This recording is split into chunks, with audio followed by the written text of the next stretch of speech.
गो बाबा की, भारत माता की। बड़ी किस्मत से आप लोगन के एक बार फिर से दर्शन करे के मौका मिलल बा। ये धरती बड़ा ऐतिहासिक है भैया।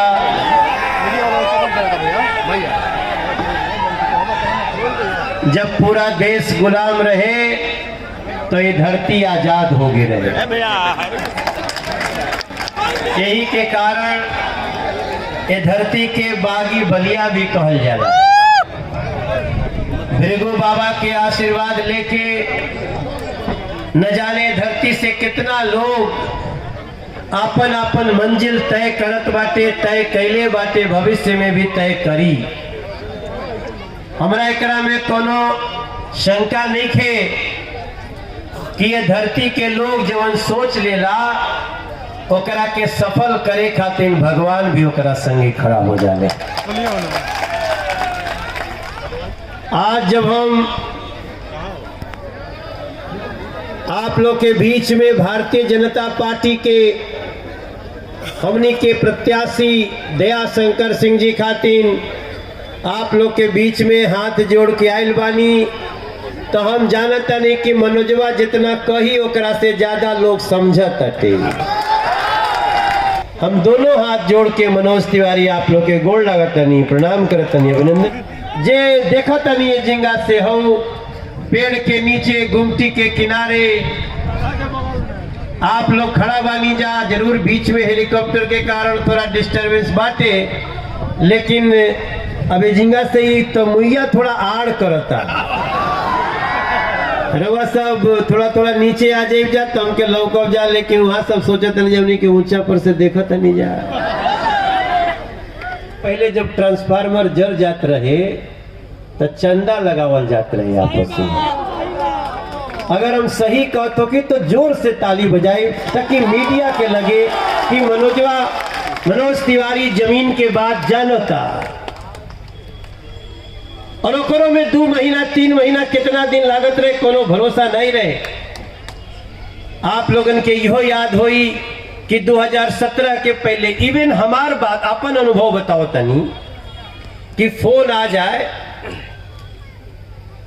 कि एगो प्रोग्राम करे के बाटे और फलाना अंसारी के आदमी है, पैसा मत मांगियो। तो मैं सत्य बताऊं, हमारे पास और कोई दूसरा रास्ता नहीं होता था, चाहे कितनों बड़ा कलाकार हो। आप लोगों को भी पता है कि कोई के जमीन पे जब ऐसा लोग ऐसे खाली हाथ रख देना तो जमीन वाला समझौता कर लेते रहे, जानत रहे कि खाली माफिया नहीं खे, खाली अपराधी नहीं खे, एकरा संगे सरकार भी आई, जौन चाही तौने सरकार करी। आज 5 साल बाद हमको बताने की जरूरत नहीं है, जनता नाम दे रही है। योगी आदित्यनाथ जी का नाम जहां जा जोने गली में लोग कहता बुलडोजर बाबा आया होता। हम थोड़ी नाम देले बानी। और हमसे देखा था नहीं कि जो और पार्टी के लोग बाटे, जिसे मान लीजिए सपा के नेता बने अखिलेश जी, तो उनका लोग हमने की लोग कह जैसे ही कहता टोटी तो आगे लोग कह देता टी। हमने क्या कहा, please this is not my statement. हम जनता जो कहत या तो हम कहता नहीं, तो जनता कहती है कि अच्छा बाबा बाबा अरे अब बुलडोजर बाबा आ रहे हैं, बेटियों को निर्भय बनाने वाला बाबा आ रहा है, आओ आवता ने तो वो टोटी अब एक में मनोजवा क्या करे जाई, न कोनो बिरादर देखल जाई, न कोनो धर्म देखल जाई। जेकर बेटी करी बढ़िया पढ़ाई ओकरा घर में स्कूटी हरारात आई। कैसन तेज हो गई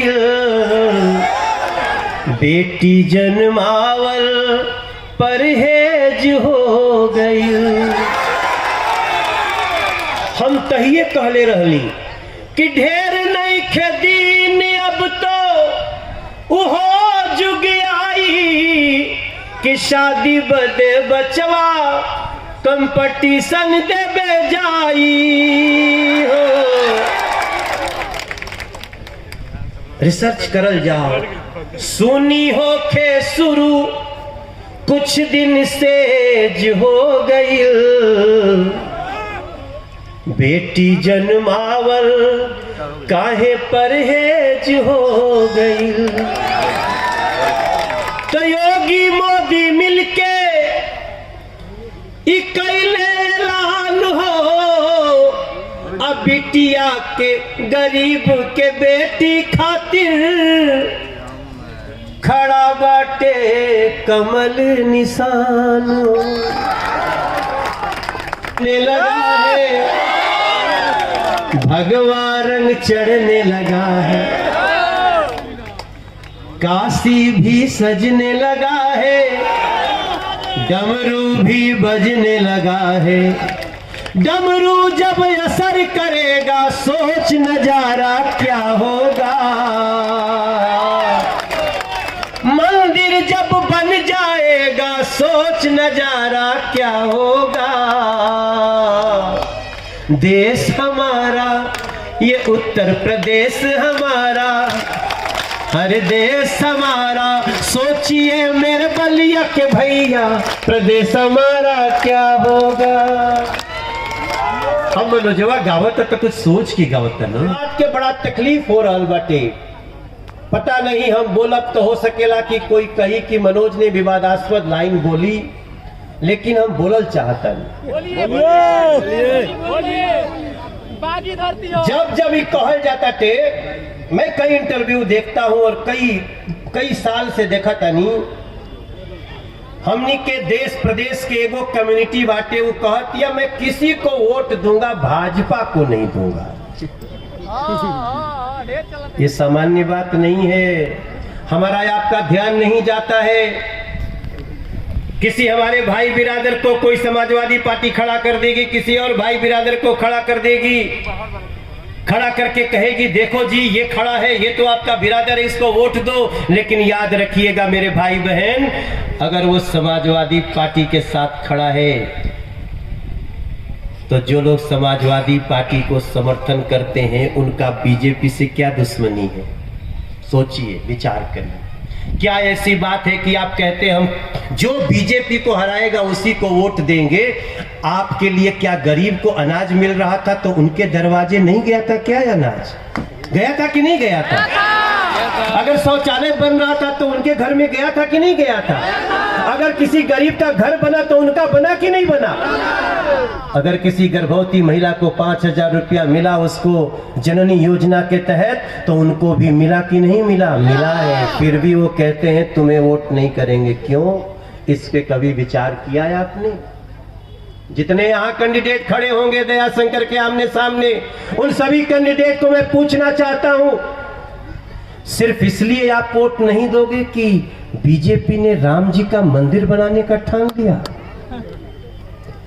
अगर राम मंदिर बनाने के लिए राम जी वहां थे, राम जी का हमारा दिल में स्थान है, हम आपका सम्मान करते हुए राम का मंदिर बनाना चाहते हैं, तो इसके लिए आप हमको बर्बाद कर देंगे, तो जो हमारा ब्राह्मण भाई, ठाकुर भाई, भूमिहार भाई, पासवान भाई, दलित भाई उधर से वोट करेगा, वो तो यही कहेगा हाँ जी हम भी राम मंदिर के विरोध के लिए खड़ा होना चाहिए। हम किसी कम्युनिटी के विरोधी नहीं है, हमारा तो नारा बाटे सबका साथ सबका विकास। लेकिन मेरे भाई बहन, इस बात का हमें विचार करना पड़ेगा। आज आप कमल को वोट देकर जो काम कर सकते हैं, आज के 20 साल अपनी गर्दन कटा के भी अपने समाज को नहीं दे सकते हैं। याद रखना चाहिए हम सभी को विचार करना चाहिए। तभी हम, अखिलेश जी बोलते हमारे सपने में कृष्ण भगवान आए, तो हमरो सपना में एक दिन आ गए। हम पूछे कृष्ण भगवान से कि सुने आप वहां भी गए थे? बोले मैंने वो झूठ बोल रहे। लेकिन मेरे भैया, अगर आप भगवान कृष्ण को अपने सपने में आने का बात कह भी सकते हैं, तो जो कृष्ण भगवान जहां पैदा हुए वहां अपने शासन में मांस, मछली, ये सब बिकना मना नहीं कर सकते थे? जहां भगवान राम पैदा हुए खाली वो सहरिया में मांस मदिरा नहीं, मांस और मछली नहीं बंद हो सकता था। वो बंद कराने के लिए जोगी आदित्यनाथ जी को लाना पड़ा, तब जाके बंद हुआ। मेरी माँ ने क्या कहा, निमिया के डाढ़ गावो, और मैं गाना गाया, निमिया के डाढ़ी मैया हर डालली झूलुआ हो कि झूली रे झूली ना, मैया मोरी गावेली गीतिया हो कि झूली रे झूली ना। जवनी असिसियाए मैया मलिनिया के दिहलू मैया उहे असिसियान। रवा सबके याद बा कि भुला के बनी जाए, तो हमारा संग गाई जा, मिल के गावे की निमिया के डाढ़ मैया गावेली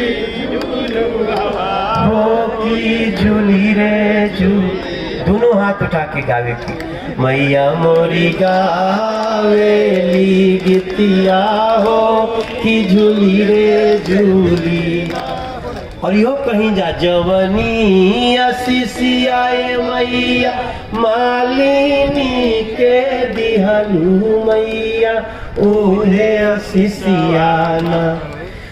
दोनों हाथ उठा के कहीं जा, दोनों सबकर उठे के चाहिए कि मैया उहे असिसियाना, हमनी के जोगी जी के भी दीहा मैया उहे असिसियाना, हमनी के मोदी जी के दी। थोड़ा थोड़ा अपनों खातिर मांगे कि हमर अपन अपन नाम ली जा, हम संकल्प करा देवे जी, हम तुम्हारी पुरान काम हो वीरेंद्र भैया, हमारा काम भुलाइल नहीं की, हम तो भाई हम तो संकल्प कराईला भी और संकल्प तक पहुंचावे वाले मोदी और जोगी के साथ खड़ा भी रहिला मेरे भाई बहन।